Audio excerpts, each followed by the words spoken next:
بەداهێنانی قوتابیانە بۆ تەکنەلۆژیای نوێ هەندێکیان بە سکراتچینگ بەشدار دەکەن واتە پرۆگرامینگە کۆمپیوتەر کۆدینگە ئەوانی تریش بەداهێنانی تەکنەلۆژیانە بۆ نمونە دروستکردنی تەنەکەی خۆڵی زیرەک یانیش دۆرلۆگ یان ئەو شتانەی کە بەڕاستی پێویستە ئیشی لەسەر بکرێ و مەبەستیشمان چێ لەو پرۆژانە لەبەرچە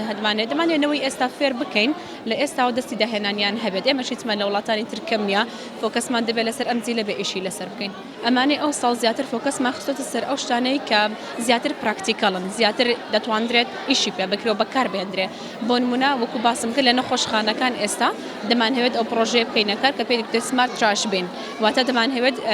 تەنەکەی خۆڵی زیرەک دروست بکەین بەبێ ئەوەی کە بەرکەوتن هەبێت لەگەڵ